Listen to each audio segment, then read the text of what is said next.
ચાલો વિદ્યાર્થી મિત્રો, નૂતન જ્ઞાન સેતુના ડિજિટલ પ્લેટફોર્મ ઉપર આપ સૌનું સ્વાગત છે. હું છું મેહુલ બારિયા. વિદ્યાર્થી મિત્રો, આજે આપણે ધોરણ 6 નું બરાબર ગણિતનું પાયાના આકારોની સમજૂતીનું પ્રકરણનો આપણે અભ્યાસ કરવાનો છે. તો ચાલો ફટાફટ આજે આપણે પાયાનો અભ્યાસ કરીએ. રેખાખંડનું માપન. રેખાખંડ એ રેખાનો ચોક્કસ ભાગ છે, તેથી તેનું માપન શક્ય છે. દરેક રેખાખંડનું માપ અનન્ય સંખ્યા હોય છે, જેને તેની લંબાઈ કહે છે. રેખાખંડની સરખામણીની પદ્ધતિ પહેલી છે અવલોકન વડે સરખામણી, જે સચોટ નથી. ટ્રેસિંગ દ્વારા સરખામણી, જે કઠિન પદ્ધતિ છે.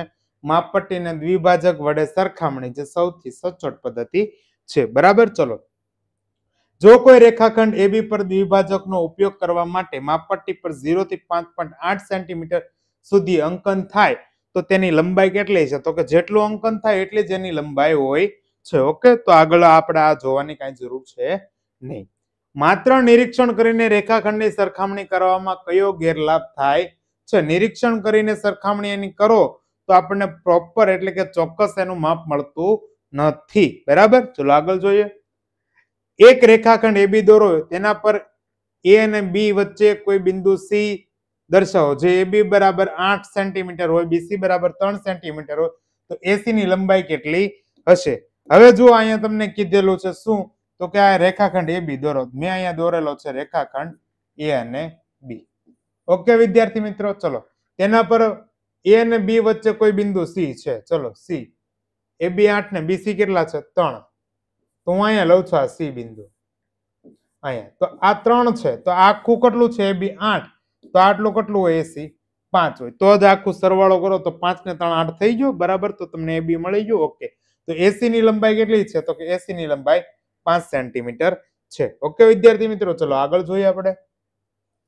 રેખા પર 3 બિંદુ A, B અને C છે. જો AB બરાબર 5 સેન્ટીમીટર, BC બરાબર 3 સેન્ટીમીટર અને AC બરાબર 8 સેન્ટીમીટર હોય તો કયું બિંદુ બાકીના બંનેની વચ્ચે હશે? તો હવે જો આમાંથી કઈ બાજુ મોટી છે? તો કે AC મોટી છે. કેટલી છે? 8. તો અહીંયા AC છે, તો AC સિવાયનું કયું બિંદુ બાકી રહે ABC માંથી? તો કે B રહે. કોણ બાકી રહે? B. તો B છે આની વચ્ચે આવેલું હશે. ઓકે વિદ્યાર્થી મિત્રો, ચલો આગળ જોઈએ. કાટખૂણો અને સરળ કોણ.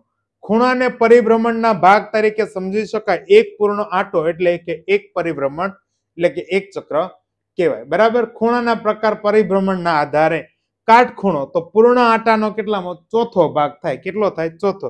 સરળ કોણ. સરળ કોણ કાટખૂણો એટલે 90 અંશનો ખૂણો બને. સરળ કોણમાં 180 અંશનો ખૂણો બને. તો અહીંયા જુઓ શું?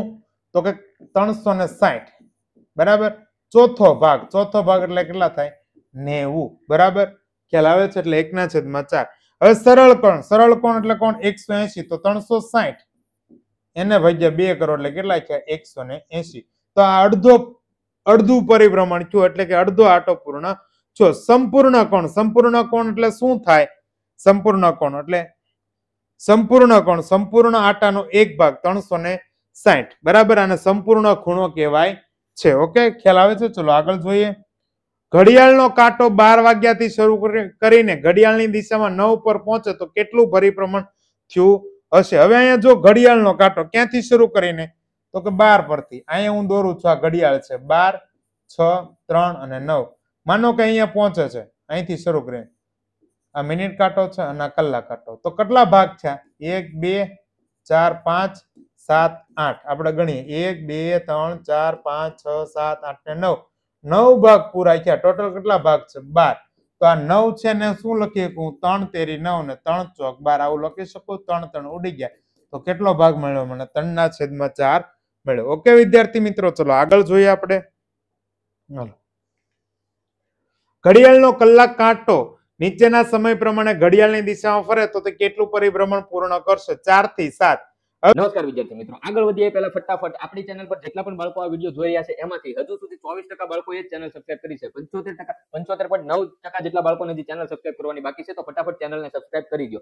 આ ચેનલ પરથી તમને તમારા ધોરણના તમામ પાઠના સ્વાધ્યાય તમામ વિષયના પાઠના સ્વાધ્યાય પોથીનું સોલ્યુશન, એ સિવાય પરીક્ષા સમયે મોડેલ પેપર પણ મળી જશે. આ ઉપરાંત ધોરણ 5 માં આવતી સીએટી ની પરીક્ષા, જવાહર નવોદયની પરીક્ષા, ધોરણ 6 ની પીએસસી ની પરીક્ષા તેમજ ધોરણ 8 માં આવતી એનએમએમએસ અને જ્ઞાન સાધનાની પરીક્ષાના વિડિયો લેક્ચર અને મોડેલ પેપર પણ તમને આ ચેનલ પરથી મળી જવાના છે. તો ફટાફટ ચેનલને સબસ્ક્રાઇબ કરો. કેટલાક બાળકોને આ રીતે બટન બતાવતા છે તો કેટલાકને આ રીતે બતાવતા છે. ફટાફટ એ બટનને દબાવો અને બાજુમાં આપેલ બેલ આઇકન પણ દબાવી દો. જો 4 થી 7 એનો મતલબ શું છે? તો કે 5 વાગે 1, 6 અને 7, તો 3 ભાગ થયા. 3 ના છેદમાં કેટલા? 12 થાય. તો હું આને આમ લખું 3 એકા 3, 3 ચોક 12. 3 ઉડી ગયા. શું જવાબ આવ્યો? 1 ના છેદમાં 4. એટલે આખો આટો છે એ ચોથા ભાગનો ફરશે. બરાબર, ચોથા ભાગનું પરિભ્રમણ થશે. ચલો આગળ જોઈએ. ઘડિયાળનો કલાક કાંટો નીચેના સમય દરમિયાન કેટલા કાટખૂણા ફરશે? હવે જો 10 થી 11 છે તો હું અહીંયા જોઉં છું 10 થી 11 ને 1 આપેલું છે. શું? તો કે 10 થી 11, 11 થી 12 ને 12 થી શું વાગે? 1.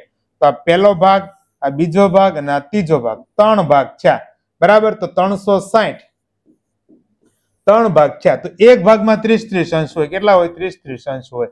બરાબર, તો ટોટલ કેટલા થયા? 90 અંશ થયા. કેટલા અંશ થયા? 90 અંશ. એટલે કે કેટલા કાટખૂણા ફરશે? તો કે 90 અંશ એક જ વાર બને છે. તેનો મતલબ એમ છે એક કાટખૂણો ફરશે. બરાબર, ચલો આગળ જોઈએ. જો તમે પૂર્વમાંથી ઘડિયાળની દિશામાં એક આંટો ફરો, માનો કે પૂર્વમાં છો તમે. બરાબર, કઈ દિશામાં છો? પૂર્વમાં છો. આ પૂર્વમાં. હવે અહીંથી તમે એક આંટો ફરો એટલે પાછા અહીં આવ્યા, તો આ કઈ દિશા થઈ? પૂર્વ દિશા થઈ. બરાબર, ઓકે. ચલો, જે દિશામાં છો એની જ દિશામાં તમે આવી જાઓ. જો અડધો ભાગ પૂછો તો પૂર્વથી વિરુદ્ધ દિશાનો થાય એટલે કે પશ્ચિમ દિશા થાય. લઘુકોણ, ગુરુકોણ અને પ્રતિબિંબ કોણ. ખૂણાઓને તેમના માપના આધારે વર્ગીકૃત કરવામાં આવે છે. જ્યાં કાટખૂણો 90 અંશ અને સરળ કોણ 180 અંશના સંદર્ભ તરીકે આપણે વાપરી શકીએ. ખૂણાઓનું વર્ગીકરણ.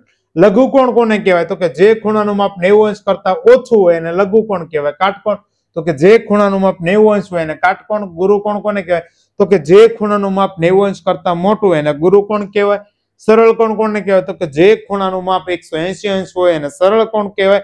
બરાબર, અને પ્રતિબિંબ કોણ કોને કહેવાય? તો કે જે ખૂણાનું માપ છે 180 થી લઈને 360 સુધીનું હોય એને પ્રતિબિંબ કોણ કહેવાય છે. બરાબર, ખૂણો 210 કયા પ્રકારનો છે? તો કે જો પ્રતિબિંબનું માપ શું છે? 180 થી લઈને 360 સુધીનું હોય છે. તો આ 210 છે કેમાં આવે? તો કે પ્રતિબિંબ કોણમાં આવે છે. શેમાં આવે છે? પ્રતિબિંબ કોણમાં. ઓકે, ચલો. નીચેની ખાલી જગ્યાઓ લઘુકોણ, ગુરુકોણ, કાટકોણ અથવા સરળ કોણનો ઉપયોગ કરીને પૂરો. એવો ખૂણો જેનું માપ કાટખૂણા કરતા ઓછું હોય. કાટખૂણા કરતા ઓછું એટલે કે 90 અંશ કરતા કેવું હોય છે? ઓછું હોય. કેવું હોય છે? 90 અંશ કરતા ઓછું. તો એવો કયો ખૂણો હોય? તો એવો એક જ ખૂણો હોય છે. કોનો હોય છે? લઘુ કોણ. કયો ખૂણો હોય છે? લઘુ કોણ. ઓકે વિદ્યાર્થી મિત્રો, ચલો આગળ જોઈએ આપણે ફટાફટ. નીચેના વિધાનો ખરા છે કે ખોટા તે કહો. પ્રતિબિંબ કોણનું માપ 180 અંશ કરતા વધુ હોય. આ સાચું. 180 કરતા વધુ અને 360 કરતા ઓછું. એટલે આ વિધાન સત્ય છે. નીચેના વિધાનો ખરા છે કે ખોટા તે કહો. ગુરુકોણનું માપ 90 કરતા નાનું. ખોટું. 90 કરતા નાનું કોનું હોય? લઘુકોણનું હોય. ગુરુકોણનું કેટલું હોય? 90 કરતા મોટું. એટલે આ વિધાન ખોટું છે. ખૂણાનું માપન. ખૂણાનું માપન અંશમાં કરવામાં આવે છે. બરાબર, એક સંપૂર્ણ પરિભ્રમણ 360 સમાન ભાગમાં વહેંચાયેલું હોય છે, જેમાં દરેક ભાગ એક અંશ દર્શાવે છે. ખૂણા માપવા માટે કોણ માપકનો ઉપયોગ કરવામાં આવે છે. બરાબર, ચલો આગળ જોઈએ. એક પરિભ્રમણ બરાબર 360, કાટખૂણા બરાબર 90 અંશ અને સરળ કોણ બરાબર 180 અંશ. ખૂણો XYZ માપવા માટે કોણ માપકનો ઉપયોગ કેવી રીતે કરશો? તો ખૂણો XYZ માપવા માટે પહેલું કોણ માપકની સીધી ધારનું મધ્ય બિંદુ શિરોબિંદુ Y પર ગોઠવો. કોણ માપકની સીધી રેખાને YZ કિરણ પર ગોઠવો જેથી તે 0 અંશ દર્શાવે. YX કિરણ જે અંક દર્શાવે તે ખૂણાનું માપ હશે. બરાબર, જે તમે ધાર્યું હશે 55 તો એ 55 તમને મળશે. ઓકે, ચલો આગળ જોઈએ. આપેલ ખૂણામાંથી કયા ખૂણાનું માપ વધુ છે પહેલા અનુમાન કરો અને પછી કોણ માપકની મદદથી માપન કરો. એ તમને જે ખૂણો આપેલો છે તમારે જોવાનો છે. બરાબર, ચલો આગળ જોઈએ વિદ્યાર્થી મિત્રો. આપણે ઘડિયાળના બે કાટખૂણા વચ્ચેનો ખૂણો 6 PM છે. 6 PM એટલે સાંજે 6 વાગે કેટલો હશે તેનું માપ અને પ્રકાર જણાવો. તો અહીંયા જો સાંજે 6 વાગે બરાબર એક્ઝેક્ટ. હાલો આ 6 અને 12 આ કલાક કાંટો છે. ઓકે ચલો સાંજે 6 વાગે. તો આ ખૂણાનો પ્રકાર છે કેવો છે? તો કે ખૂણો બન્યો છે 180 અંશનો. 180 અંશ એટલે કોણ હોય? તો કે સરળ કોણ હોય. કોણ હોય? સરળ કોણ હોય છે. ઓકે વિદ્યાર્થી મિત્રો, ચલો ખ્યાલ આવે છે. આગળ જોઈએ આપણે ફટાફટ. જો ખૂણો A બરાબર 50 અને ખૂણો B બરાબર 35 હોય તો ખૂણો A ગ્રેટર ધેન ખૂણો B. ખરું છે? તો અહીંયા જો આપણે બે માપ મૂકીએ બરાબર, તો A નું માપ કેટલું છે? તો કે 50 ગ્રેટર ધેન B નું માપ કેટલું છે? 35. હા બરાબર છે. નાનું હોય અને કોણી મારવાનું હોય તો નાનું 35 છે અને કોણી મારે એટલે 50 મોટું છે, તો સાચું છે વિધાન. બરાબર. ચલો આગળ જોઈએ. ગ્રેટર ધેન આવી ગયેલું છે. લંબ રેખાઓ કોને કહેવાય? જે બે રેખાઓ એકબીજાને છેદે અને તેમના દ્વારા રચાતો ખૂણો 90 અંશનો હોય તે રેખાઓને લંબ રેખાઓ કહે છે. જો રેખાઓ AB એ રેખા CD ને લંબ હોય તો તેને AB ને લંબ CD વડે દર્શાવવામાં આવે છે. બરાબર. તો હું અહીંયા બતાવું છું. બરાબર. આ AB છે, એને એક લંબ રેખા હું આ A અને B, એને એક લંબ રેખા હું CD બનાવું છું, C અને D. ચલો આ લંબ રેખાઓ છે. તો અહીંયા જો કાટખૂણો બન્યો 90 અંશનો હોય છે. જો કોઈ રેખાખંડના મધ્યબિંદુમાંથી, માનો કે મધ્યબિંદુમાંથી પસાર થતી હોય તો રેખાખંડને લંબ હોય અને તે બે સરખા ભાગમાં વહેંચે તો તે રેખાખંડનો લંબ દ્વિભાજક કહેવાય છે. શું કહેવાય છે? લંબ દ્વિભાજક. બરાબર વિદ્યાર્થી મિત્રો, ચલો આપણે આગળ જોઈએ ફટાફટ. જો રેખાખંડ PQ 10 સેન્ટીમીટર લંબાઈનો હોય ને તે રેખાખંડ MN ને લંબ દ્વિભાજકમાં હોય તો લંબ દ્વિભાજકની લાક્ષણિકતા શું થાય? તો 10 ના અડધા ભાગ કરવાના એટલે કેટલા થઈ જાય? 5 સેન્ટીમીટર થઈ જાય. ઓકે વિદ્યાર્થી મિત્રો, ચલો નીચેનામાંથી કઈ પ્રતિકૃતિઓ લંબ રેખાઓ દર્શાવે છે? રેલવેના પાટા. તો કે રેલવેના પાટા હોય કેવા હોય છે? સમાંતર હોય છે. કેવા હોય છે રેલવેના પાટા? આવી રીતના સમાંતર હોય છે. બરાબર. તો એ ક્યારે લંબકૃતિ છે એ દર્શાવતું નથી. કોણ? રેલવેના પાટા. જ્યારે મૂળાક્ષર L છે તો અહીંયા જો કાટખૂણો બન્યો છે. બરાબર. તો એ શું બતાવે છે? સરખું બતાવે છે. લંબ રેખાઓ છે. PQ એ XY ને લંબ રેખાખંડ છે. PQ ને XY બિંદુ એમાં છેદે છે તો ખૂણા P એ આવી રીતના આ લંબ રેખા છે. કોણ છે? તો કે PQ અને XY. બરાબર. ચલો આને હું અહીં લખું PQ X અને Y. તો ખૂણો એ બિંદુમાં છેદે છે એટલે A અને અહીંયા લખું Y. તો P A Y. હાલો આ કાટખૂણો બની ગયો તો એ 90 અંશનો થાય. કેટલા અંશનો થાય છે? 90 અંશનો. ઓકે વિદ્યાર્થી મિત્રો, ચલો અહીંયા ખૂણા છે તો અહીંયા જો ત્રિકોણને તેના બાજુના આધારે વર્ગીકરણ કરવામાં આવેલું છે અને ખૂણાના આધારે. બાજુના આધારે તો કે સમબાજુ ત્રિકોણ, સમદ્વિબાજુ ત્રિકોણ, વિષમબાજુ ત્રિકોણ, લઘુકોણ ત્રિકોણ, કાટકોણ ત્રિકોણ અને ગુરુકોણ ત્રિકોણ. બરાબર. એની આધારે દર્શાવેલા છે. તો એક ત્રિકોણની બાજુ 3 સેમી, 4 સેમી, 5 સેન્ટીમીટર હોય તો અહીંયા જો ત્રણ બાજુ અલગ અલગ છે તો આ વિષમબાજુ ત્રિકોણ છે. ખૂણા 30 અંશ, 60 અંશ ને 90 અંશ હોય તો તેનું વર્ગીકરણ કરો. તો 30, 60 ને 90 તો આમાંથી એક ખૂણો 90 અંશનો છે તો એને શું કહેવાય? કાટકોણ ત્રિકોણ કહેવાય છે. બરાબર. ચલો આપણે આગળ જોઈએ હવે. 7 સેન્ટીમીટર, 8 સેન્ટીમીટર, 9 સેન્ટીમીટર બાજુ ધરાવતા ત્રિકોણનો પ્રકાર કયો છે? ત્રણેય બાજુ કેવી છે? અલગ છે તો આને વિષમબાજુ ત્રિકોણ કહેવામાં આવે છે. અહીંયા એક ખૂણાનું માપ 90 છે અને બે બાજુ સરખી છે તો આને શું કહેવાય? તો આને કહેવાય સમદ્વિબાજુ ત્રિકોણ કહેવાય. કેવો ત્રિકોણ કહેવાય છે?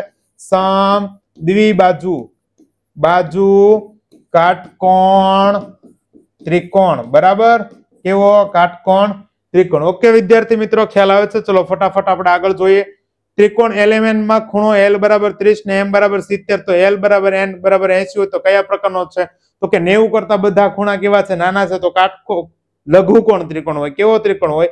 લઘુકોણ ત્રિકોણ હોય છે. ચતુષ્કોણ એ 4 બાજુ ધરાવતો બહુકોણ છે. તેમાં 4 બાજુઓ 4 ખૂણાના આધારે વિકર્ણોમાં ગોઠવેલા હોય છે. સમાંતર બાજુ ચતુષ્કોણ કોને કહેવાય? તો કે સામસામેની બાજુ કેવી હોય? સરખી હોય એને સમાંતર બાજુ કહેવાય. બરાબર. એકબીજાને દુભાગે છે. લંબચોરસ. લંબચોરસમાં સામસામેની બાજુ સરખી હોય ને બધા ખૂણા છે કેવા હોય છે? 90 અંશના હોય છે ને જે વિકર્ણો છે પરસ્પર સરખા ભાગે દુભાગે છે. ચોરસ. ચોરસમાં બધી બાજુ સરખી હોય છે, એના બધા ખૂણા 90 અંશના હોય છે એ સરખા કાટખૂણે દુભાગે છે. એવી રીતના સમલંબ ચતુષ્કોણ સામસામેની એક જોડ સમાંતર હોય છે અને બધા ખૂણા ભિન્ન હોય છે અને સામાન્ય રીતે અસમાન એના વિકર્ણો હોય છે. બરાબર. ચોરસ અન્ય ચતુષ્કોણ તરીકે ઓળખાય છે. કે હા, ચોરસને લંબચોરસ એ કહેવાય. બરાબર. ચોરસને સમાંતર બાજુ ચતુષ્કોણ પણ કહેવામાં આવે છે. નીચેના વિધાનો ખરા છે કે ખોટા તે જણાવો. સમબાજુ ચતુષ્કોણની બધી બાજુની લંબાઈ કેવી હોય છે? સરખી. સમબાજુ ચતુષ્કોણ હોય એની બધી બાજુની લંબાઈ સરખી હોય છે બરાબર. નીચેના માટે કારણ આપો. ચોરસને વિશિષ્ટ લંબચોરસ કહેવાય છે કારણ કે ચોરસની સામસામેની બાજુ સરખી હોય અને ચોરસના બધા ખૂણા કાટખૂણા હોય છે એટલે એને લંબચોરસ કહેવાય છે બરાબર. તો રેખાખંડ બહુકોણથી બંધ આકૃતિ બનાવેલી છે. અહીંયા ત્રિકોણ છે, ચતુષ્કોણ છે, પંચકોણ છે, ષષ્ટકોણ, સપ્તકોણ, અષ્ટકોણ છે. તો 8 દિવાસળી ભેગી થઈને અષ્ટકોણ, 7 દિવાસળી ભેગી થઈને સપ્તકોણ, 5 દિવાસળી ભેગી પંચકોણ, 6 દિવાસળી બની ષટકોણ બને છે. ઓકે વિદ્યાર્થી મિત્રો, તો બહુકોણના આધારે જો ન હોય તો કારણ આપો. ચલો આગળ. પંચકોણની કાચી આકૃતિ દોરી તેના વિકર્ણો દોરો અને વિકર્ણો શું છે સામસામેના વિકર્ણો દોરીને તમારે મને કોમેન્ટમાં કરવાના છે કેટલા વિકર્ણો આના મળે છે. ઓકે વિદ્યાર્થી મિત્રો, ચલો અહીંયા આપણો વિડીયો લેક્ચર છે, અહીંયા ટોપિક છે પૂરો થાય છે. બાકીના આગળના લેક્ચરમાં આપણે પાછા મળશું. જય હિન્દ વિદ્યાર્થી મિત્રો. ચલો વિડીયોને લાઈક આપી દેજો અને દરેક નવા વિદ્યાર્થી મિત્રો સુધી આપણે વિડીયોની લિંક શેર કરજો. ઓકે વિદ્યાર્થી મિત્રો, થેન્ક યુ. પાછા મળીએ છીએ. Best of luck.